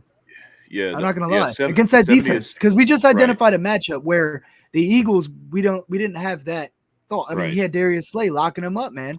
Yeah, and it was primetime Kirk Cousins. Right, exactly. You're a receiver, man. You don't start with the ball, bro. You got to get the ball. Right, what did we talk about? Shit has to come to you. Kirk Cousins might throw for 5 touchdowns this afternoon. Honestly, we should look at passing props. Oh shoot. I mean, I don't like it. But, Kirk Cousins 3 touchdowns is at plus 154. Yeah, I prefer to play the Justin Jefferson angle of Let's play this 70 yards then and keep it safe. Yeah, I think so. So we're playing the 70 yards then. So we're at 5. We got one more if we're going to stick with 6. And right now we're at $10 to win 95. Here's where we can throw something risky in to juice the odds and take a fucking chance if you guys want to. If you guys want to keep it real safe, we're going to hit for $150 or something with a solid play here. Oh shit! Hotep Jesus is in the spaces. Wait, you coming in? You want to talk shit about your NFL picks, Hotep Jesus? Come on now, raise your hand. I'll bring you up to the stage. I see you in here. Yeah, there it is. Mike Rader. Facts. Cousins plays the best when no one's watching. That's a fact. We were talking about that earlier. There's 9 games on the 1 p.m. slate, and he's playing during that. He might go off because he's got nobody watching. That Hotep Jesus dude is on the phone. What you got? Yo, how am I doing with my picks? Yo, I ain't checked my picks all day. Well, they hadn't started the games yet, man. See, that's how. So I got Cleveland on Thursday. I won that one. Yeah, same here. Yeah, that's good stuff. Right? Yeah. It's starting off in an hour, so. Yeah. Who's the 1 a.m. games? It's there's 8. 9. We got 8. Yeah, or it's 9. Yeah, 9 total games at noon. Or at 1 o'clock Eastern time. Yeah. Are you serious? Yeah, they loaded it up. That's why we on here grifting. Yeah, right. Why? Why did they do that? Shit, I don't know. Nah, it must be something up. Like, it must be something on TV or an event. Nah, it goes by. As hell. I got my tinfoil kufi on with that one. It goes by where the games are and whatnot. It goes by where the games are and whatnot. So if there's a lot of East Coast games, they got to put them in the early window. See real early how I'm doing that. Yeah. Wait, no, you hear me or no? No, he can't hear you. So, tell him that the reason why is it's just because there's a lot of games being played on the East Coast and in like the Central Time Zone. So the more West Coast games you have, the more you're going to have late starts and vice versa. So that's generally what it is. So that makes sense. You can put the tinfoil kufi down for the moment, but look, I'll give you this just for old time's sake here. Come on, why are you not playing? It's not. Oh shit! There we go. There you go. So we'll let you know what it looks like. Look up top right. That's the time. Oh yeah, he's got my tinfoil kufi on the YouTube. Who you got? Hold on, let me see. It's AG up here. AG up there. Yeah. AG. Well, he's not on the spaces though. He's just in the. So we're live on YouTube. I'm number 1 right now in the league, right? You're number. You got one game over me. I thought you were second. I'm number 1. I'm number 1, bro.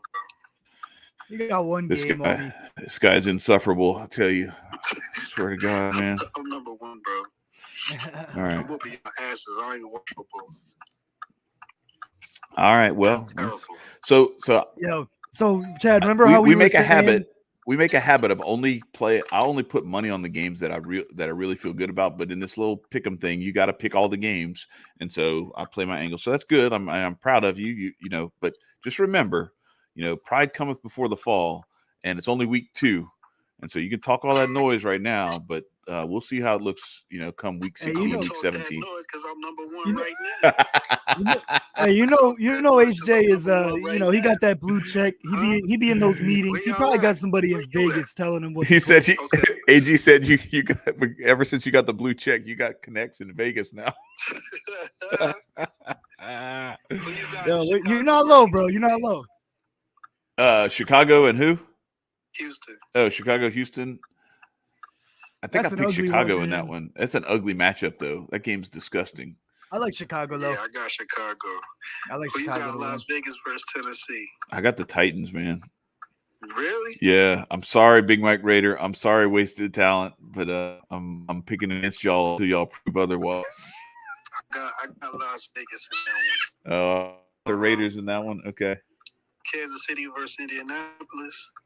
I like Kansas City to win that one, but I don't like them to cover. I think Indianapolis could actually sneak that one, but I went with the smart money and I picked Kansas City in that one. Come here, baby. Come here, mamas. Who does she have in that Kansas City Indianapolis game? Say hi. Good. Hi. Buffalo versus Miami. I got KC. Buffalo versus Miami. Buffalo. Yeah, I got Buffalo too. Minnesota versus Detroit. Detroit. We're actually liking Detroit in that one. Yeah, I got Detroit. Baltimore versus New England. Baltimore. I got Baltimore too. Cincinnati versus Jets. The Bengals. Bengals get it right. Oh, all right. Okay. I got the Jets. There you go. We got one. We got one. All right. Some differential. Philly versus Washington. We actually like Washington in that one. Well, we like the Eagles, but yeah, I know we're picking the sneak upset. We picking the other side because it's one of those things where we grifting trying to get that good juicy money. I don't know. New Orleans versus Carolina. I hate that game, but I like the Saints barely. Yo, Chad, I'm about to be right back, bro. All right, what is this? Los Angeles Clippers? It's the Rams, bro. It says LAC. Oh, that's the Chargers. The Clippers. The Chargers play LA too? Yeah. Yo, what the fuck is going on, yo? You see how long it's been since I was going to say, yeah, you really don't watch football. You didn't even know the chart. They've been in LA for a couple of years now. So they play in Jacksonville. Who you got? Well, so Justin Herbert got hurt, and depending on how he's got like broken ribs, depending on how he's able to hold up, I think the Chargers should win that game. But if he gets dinged in the first quarter or something like that, I think Jacksonville could beat him. But I had to pick the Chargers in that one. They're too good if he's healthy. I got the Chargers. Rams versus Arizona. Rams. I got Arizona. Oh, you got Arizona pulling the upset. Okay. All right. Yeah, Rams been trash this year. Atlanta versus Seattle. That's a tough one, but I would have to go with Seattle in that one. That's another Atlanta. ugly one. I'm going with the Dirty Birds. Oh, all right. Okay. Upset. Tampa Bay versus Green Bay. I got Tampa. I don't bet against Tom Brady until I'm proven otherwise. Yeah, I'm not betting against Brady. Even with Aaron Rodgers on the other side. Yeah, that was the toughest pick for me this week, and I'm like, I'm just going to go with Brady. I'm not even going to fuck around. If I lose, then fuck it. Yeah, Big Mike Raider, I see you said that Herbert's a game-time decision, and I get it, but like everything that I've heard is that he's throwing the ball in practice, and he's looking good, and he's going to gut it out. He's a gamer. He's a tough guy. And the only question I have is he going to make it through the game? If he plays and he doesn't get hurt, he'll be all right. And he'll Are y'all go. live on YouTube or something? Yeah. I got people popping up in the chat. Yeah, that's what I was telling you. You talk to AG and all these guys, and I'm like, what the you. fuck? Yeah, AG's on the headset. So we got to get it. We're gonna get it fixed next week. We're gonna have it to where AG will be able to like participate in the spaces. We're having like audio feedback and stuff, doing spaces with two people. Yeah. Doing it with one person is fine, but trying to do it with two people, it was because you got to have it to where both of us can hear the audio. So yeah, you gotta put your headphones. He's got to have headphones. Yeah, you have headphones in for the computer and headphones in for the phone. Right. Well, but I got to have headphones for the computer, and I got to have my phone not on headphones because somebody has to have it to where you can hear the speakers where I can hear you. So, yeah, AG, get some headsets for your phone and get on the spaces. But yeah, so that's where it's at. So what was your next game that you had? San Francisco versus Denver. I like San Fran. I got Denver. All right, good. So we got plenty separation. So I can catch up with you a little bit. I got Denver in that one too, actually. You're only like 4 games ahead of me. You're talking all this noise, but you like 4 games ahead of me or something. So yo, Chad, we actually haven't talked about that game. I got them too. You gonna see? You got San Fran, or you got Denver? I got Denver. Oh, okay. Oh, AG's with you. He's got Denver. Let's go, AG. Oh yeah, let's get it. I'm right behind you, brother. I'm in number 2. So be careful, HJ. I'm coming. Giants versus Dallas. I like the Giants. Yeah. Saquon. Yeah. Saquon, Daniel Jones getting it done. I like that. Dallas. They got a strong run defense. Yeah, they shit. Okay. I got you, Chad. I'm going with Dallas. All right. We'll see. Some more separation. New York, so that's going to be a tough one. Yeah, it's Monday night too. That's it. That's the other thing. Night? Yeah, you're right. That's Monday night.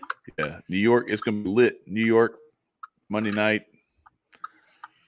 It's going to be wild. So I'm going with the crowd. I'm going with the crowd and the hype. I got 21-10 Dallas over New York. Oh shit. Okay. So you know Cooper Rush is Dallas's starting quarterback right now, right? You said what? Cooper Rush is Dallas's starting quarterback right now. Dak Prescott's out. He's out?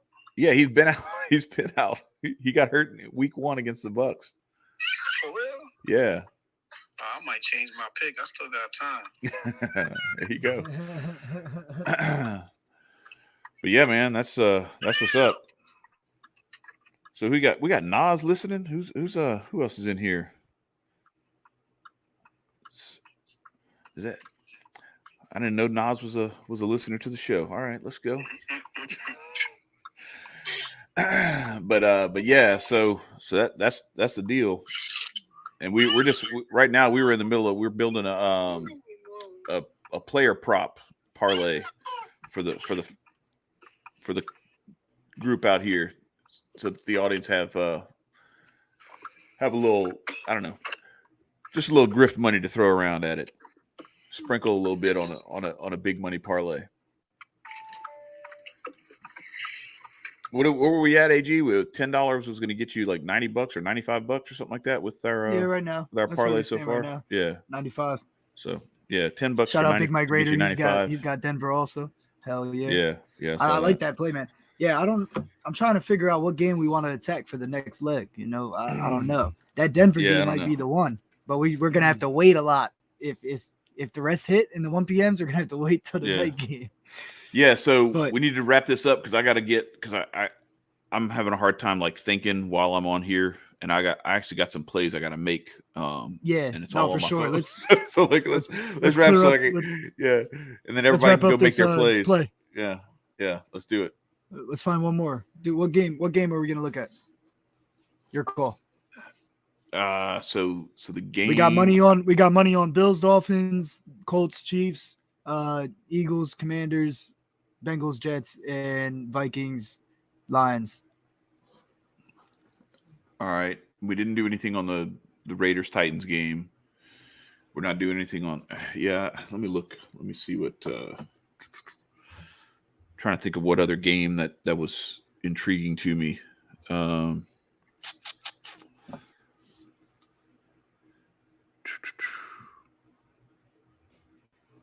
Do we want to do? You said we didn't do Bucks Packers, did we? No, we didn't look at that yet. What's Fournette's yards looking like for that one? That might be one. That or maybe Deebo Samuel in that. Fournette's yards is looking at. Fournette's yards you're looking at 70.5. AJ Dillon 45.5. Aaron Jones 50.5. Just I figured I'd say them all while we're at it. Yeah. But we can tone down. Like we could put Leonard Fournette. What's he at? 71. So we could put him at like 50, and that brings us up to a 130 hit. Yeah, there you go. Let's do that. You know what I mean? I like Fournette for 50 yards, and that's the sixth leg. Yeah, let me just. So we're done. Let me just cross-reference and make sure that this is a good play. Yeah, $10. Then I got to look at the Packers rush defense real quick. Just I got you. Just make sure this is the safest play we can go with. This is just how I always do it. You know what I mean? It looked good. Looks good.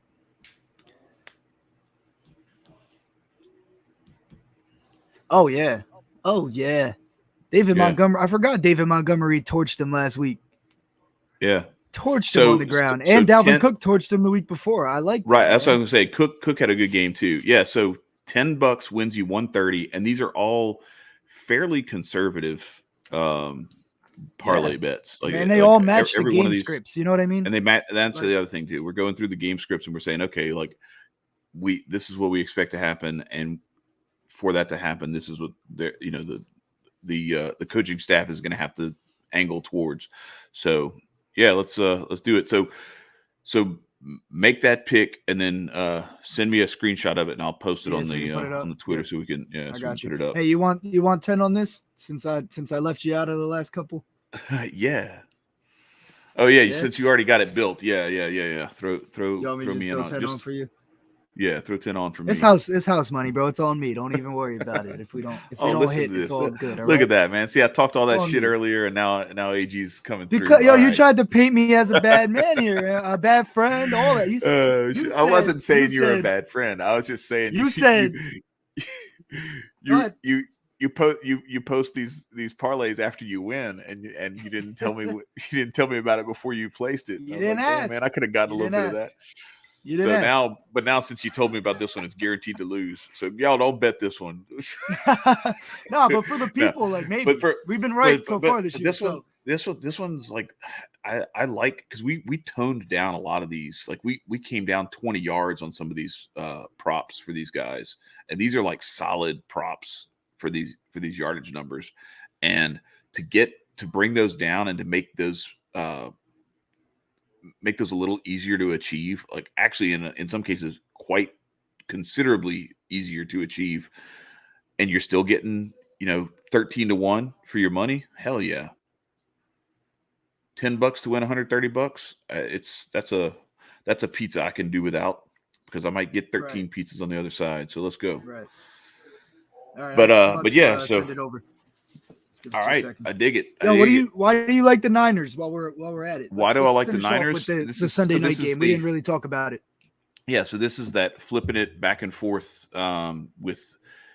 I think that people are just kind of fading Jimmy Garoppolo still, and I think the 49ers are still that team that let's look back to the playoffs last year. The 49ers should have been in the Super Bowl. And they let that game get away from them. They let a pass go right through the defender's hands. Shout out to Ant. He was one catch away from being on the money with that call. And it was the fucking worst pass to drop. You know, like it was right. It's almost like the fix was in the opposite way against Ant. Right? You know what I mean? They're like, yeah, we can't let Men of Order be this right. They're gonna take over for this right. So I look. This is a team that they've got weapons all over the place, and that defense is stout. And I still think Denver is kind of trying to figure things out. And I don't know. I just think this number it's tantalizing on the wrong side. I think they're trying to bait people to bet Denver. And so, like we've talked about before, this is one of those classic I got next versions of this right here. Something's not right here. It's a trap!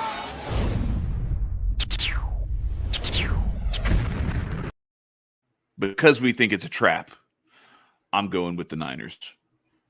Yeah, so on the road. I kind of look at it a little bit differently. I think that people like Jimmy Garoppolo as the 49ers quarterback as opposed to Trey Lance. I think they favor him with that offense because, we know with Jimmy Garoppolo, there's a lower ceiling, but a way higher floor. Right. Yeah, the floor is way higher. Everybody says that. I'm not saying anything crazy new or anything, but with Trey Lance, you had a higher potential ceiling, but they had to figure things out. Now with Jimmy G back, you know what you're gonna get. You're gonna get a game manager who's gonna do it well, and he's a winner. He is a winner, right? So people are looking like, oh, Jimmy G got the job back. He has the same weapons that he just almost made it to the Super Bowl with. Yeah. And Russell Wilson and the Broncos look terrible. That's what the average fan is kind of looking at. Yeah. And it's the Sunday night game. Okay. I can see that. So all right. Along this, it's funny that we are making the same point, but on different sides. Different sides, yeah. Yeah, it's actually interesting that just happened because I don't like betting money on this game though. To be perfectly honest. Me neither. I'm not trusting that Broncos offense with jack shit right now. One prop that would be interesting is I wonder what Kittle's numbers look like for this because this is his first game back, and so I'd be interested to see, because that's Garoppolo's boy, man, and you haven't seen him yet this year, so I'd be interested to see what his props look like because he's finally back, and I think that you could see a steady diet of George Kittle today. Yeah, that's true. You want me to look at that real quick? But yeah, I sent that one play over though. Okay, all right, good. Yeah, but so no, I mean you don't have to look at it right now.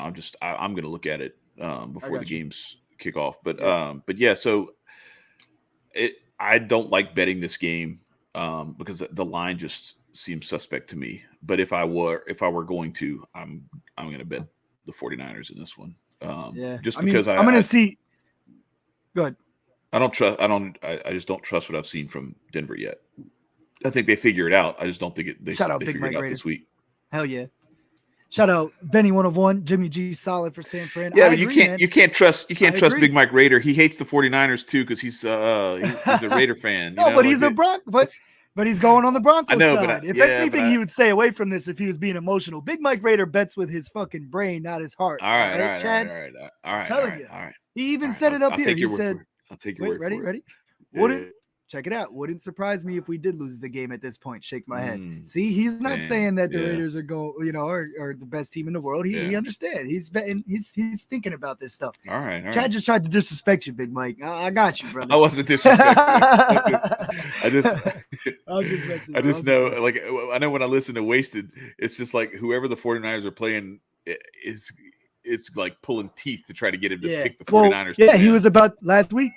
last week he was about to take the Seahawks. And I told him, I said, nope. You're getting set up. And I hope he listened because I was right.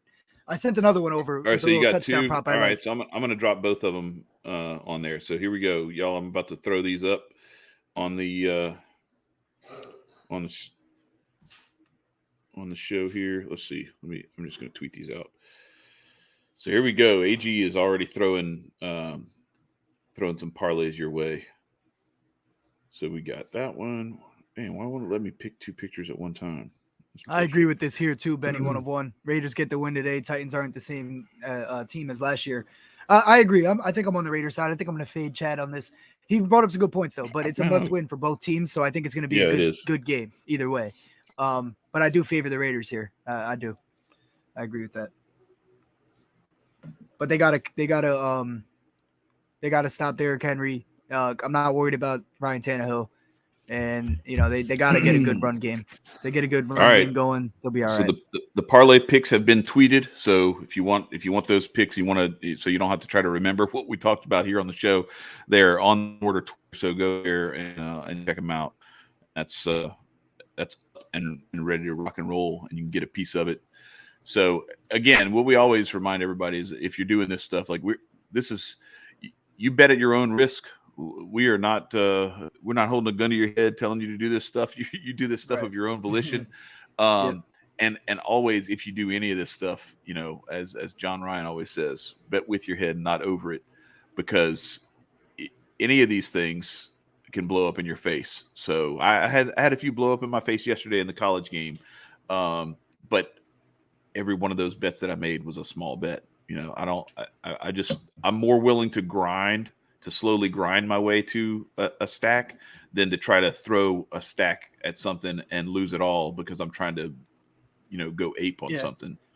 And I know we did a lot of parlay talking. We probably spent the last 30 minutes of the show building one parlay. I was trying to explain things and we were talking it out. So that's why it took so long. It doesn't usually take that long, but I will say also don't go throwing all your money at a parlay at bankroll, all your bankroll at parlays. Don't do it. You're going to come out losing. You might hit big on today, right? But then you're going to do that again next week and you're going to lose all of the parlays by one leg or something. You know what I mean? Take some straights to build your bankroll a little bit. Take some safe straights.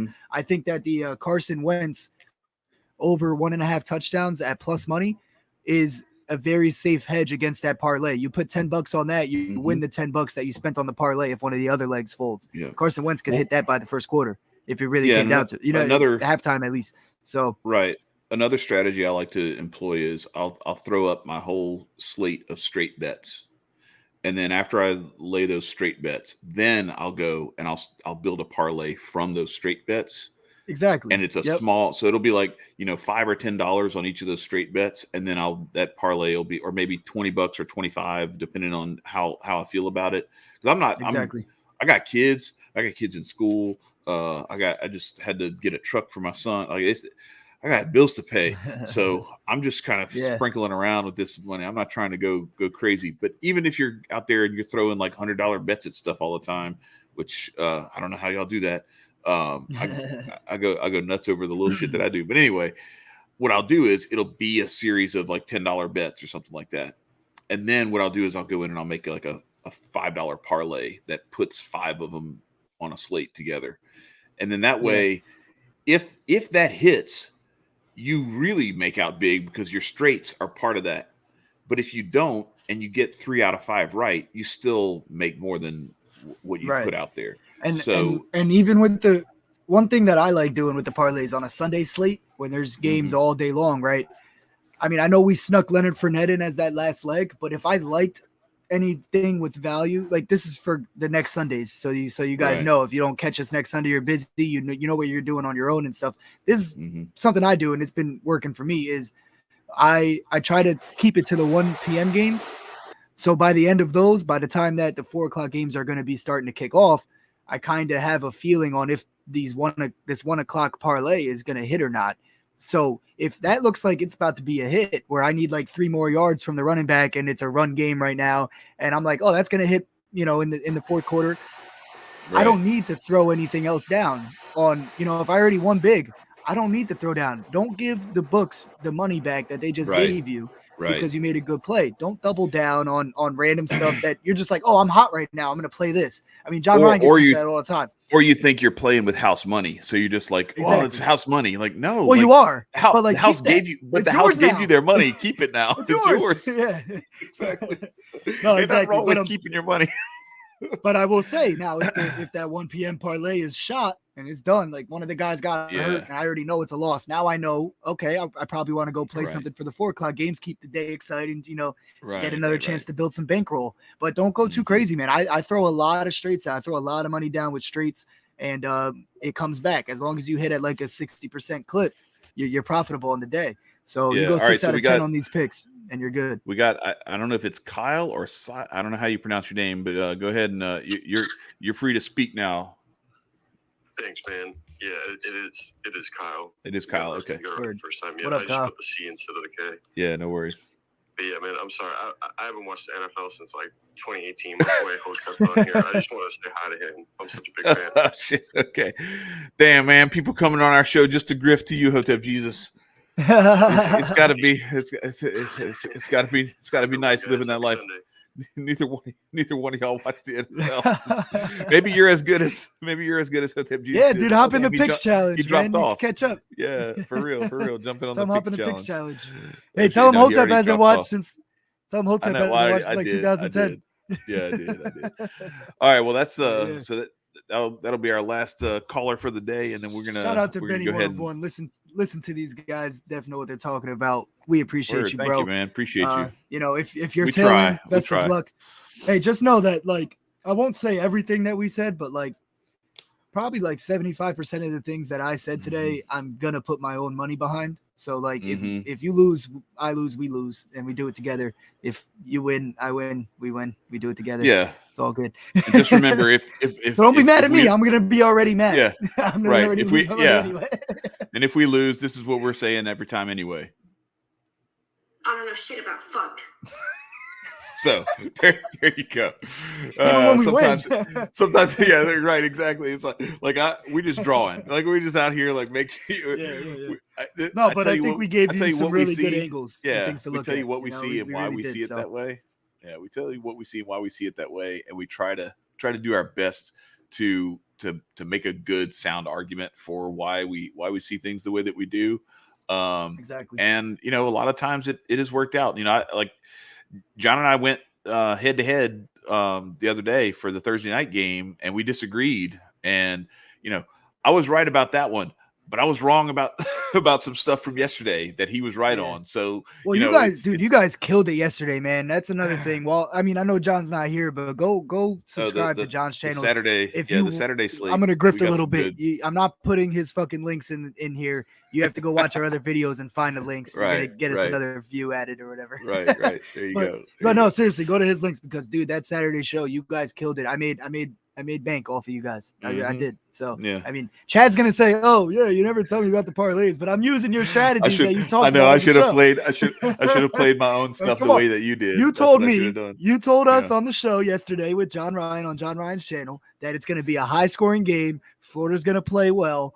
So I took Florida players to score touchdowns and the over. And now you're going to come and tell me I didn't send you the parlay. You sent me the parlay. Right. I just picked the right guys. I didn't play it. Yeah. I just randomly picked the right guys, man. I got lucky. Here's what was crazy about that game is that, like, and this is what's so cool about working with people who like have these unique ways of looking at this stuff, is that John has this strategy where he loves to watch the way a game starts off, and if he feels a certain way about the over or the under, he's almost rooting for it to go the opposite way early, because he gets this sense that like it's going to flip, the script is going to flip. And I hadn't really looked at things that way before, but now that I've been talking to him and we've been having him on for a couple of years now, I actually played that game that way. And I looked at it from the standpoint of, okay, I expect this over, because it was the over under was 63 for that Florida Tennessee game yesterday. 63. What was the score at the end of the first quarter, AG? Was it 0? It was like I mean, I was at work, but was it 0-0 or 3-0? It was 3-0. It was 3-0. Exactly. Okay. And we talked about it. And I was like, bro, I'm banging the over now. I did too, right there. I got it at 53 and a half. I got it at 53 and a half. They scored 71 points combined. They scored 68 points in 3 quarters. The closing over under was 62 or something. So that hit too. Like it was an overall. Right. That's way. what I'm saying. And you told me that on the show. the- That's the only reason Right. I picked so many touchdowns in that same game parlay. You know? So it helps to get some great minds together and like look at this stuff and see where some of these angles are, because then what you can do is you can find a way, you can find a path to actually getting better money on this stuff than you would have gotten if you just played everything straight and just looked at it the standard way that every normie out there looks at it.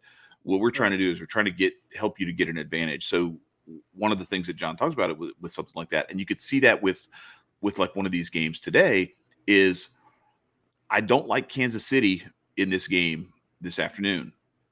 But if Indianapolis gets out to an early lead, bro, I'm hammering Kansas City.